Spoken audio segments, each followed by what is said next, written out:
Coming up on today's episode of Airborne Unlimited.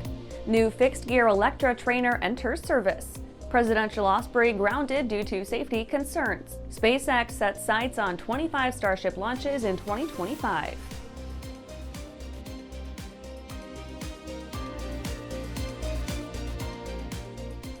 Welcome to Airborne Unlimited. I'm your host, Holland Lee. Let's get into today's stories. New fixed-gear Electra trainer enters service. Electra Solar recently put the first aircraft from its Electra trainer fixed-gear family into service. The electric aircraft will be used to train students at the Lorenzen Flight School in Landshut, Germany. The Electra trainer has been flying since 2011 and is a member of the German ultralight class. It's a modified version of the company's Electra 1, given a longer fuselage and reinforced wings. The aircraft has an impressive 25-to-1 glide ratio, 1,969 feet per minute climb rate, and 75 mile-per-hour cruise speed. The fully electric trainer uses a 12-kilowatt incorporated charging system to juice up an empty battery within 3 hours. The 30 kilowatt-hours provide 2.5 hours and 186 miles of uninterrupted flight. The company says, quote, "The excellent flight characteristics of the Electra trainer, such as stable attitude, responsive control, good-natured stall behavior, short takeoff and landing capability, and safety thanks to redundancy of the drive, are also ideal for training beginners," end quote. Though the FG has obviously fixed landing gear, the manufacturer optimized the fairing to ensure that the aircraft maintains its aerodynamic characteristics.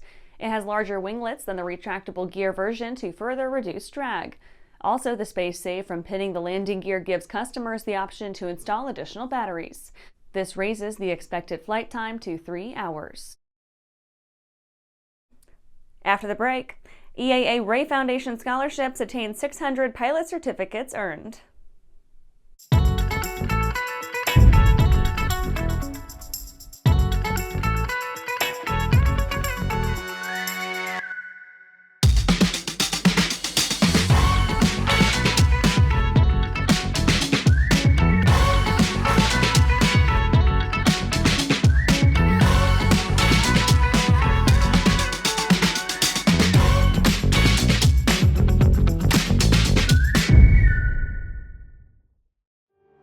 I grew up in an aviation family. My dad flew airplanes and flew air shows actually, so ever since I was 3 years old, the only thing I've ever wanted to do was be an air show pilot.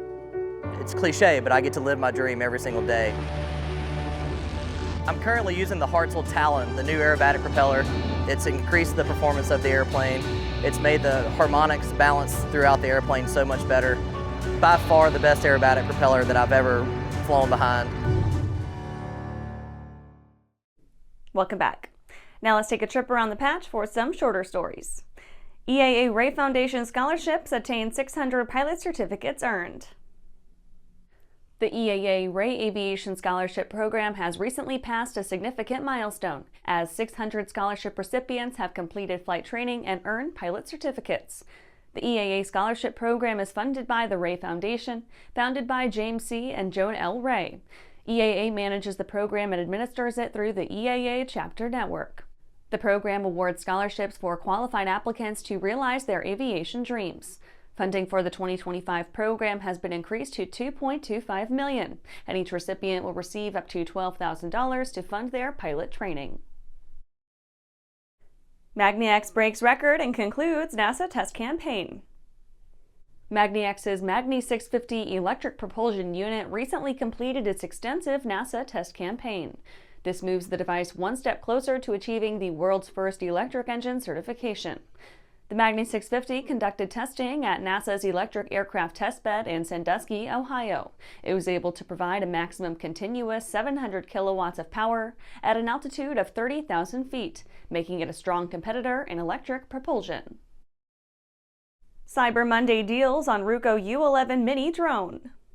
Ruko announced the new release of the foldable U-11 mini drone.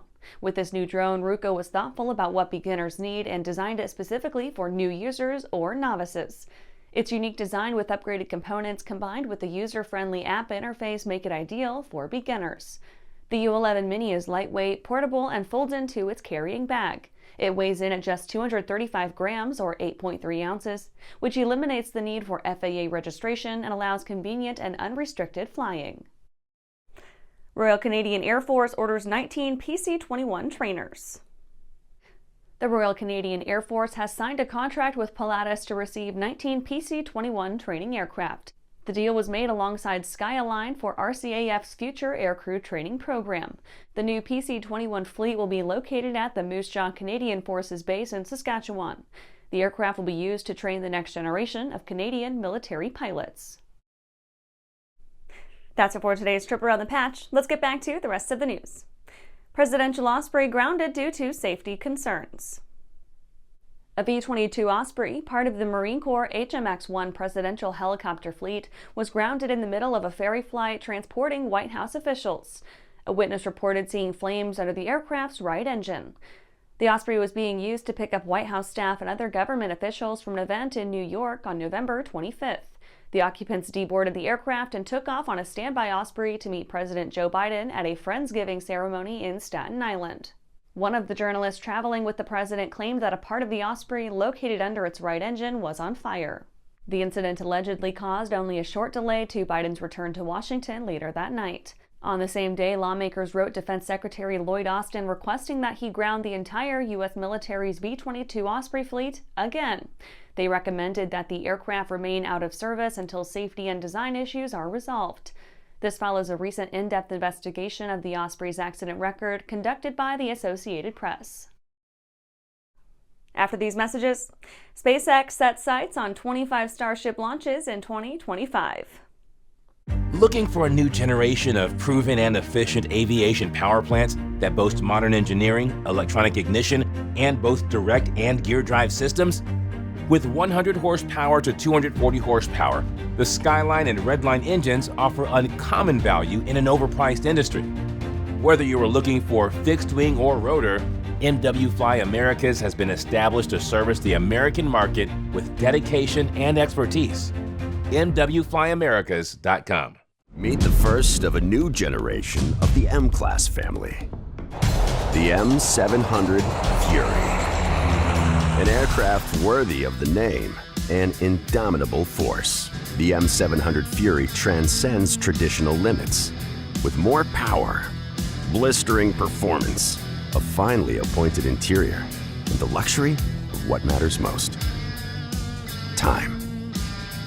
Experience the Fury. Join the legacy. Welcome back. SpaceX sets sights on 25 Starship launches in 2025. SpaceX is aiming to increase its number of allowed launches from 5 to 25 next year. SpaceX's launch license, set in 2022, currently permits 5 annual launches from its Starbase test facility in Boca Chica, Texas. As of November 19th, 4 had been used, with 1 remaining.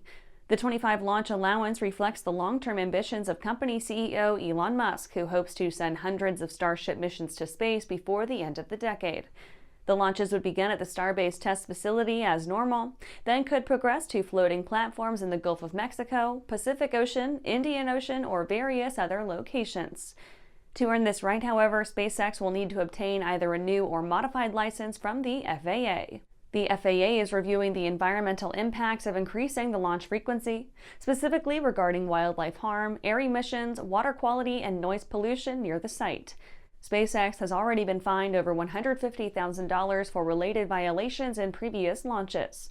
On November 20th, the agency released a new draft of its SpaceX Starship Environmental Assessment. It did not include a formal statement expressing the FAA's opinion on the potential increase in launch frequency, but seemed to find no significant issues with it. And that's our show for today. You can catch episodes of Airborne on YouTube, Roku, or Fire TV. Just search for Aero-News or Airborne. And don't forget to follow us on social media. Thanks for watching.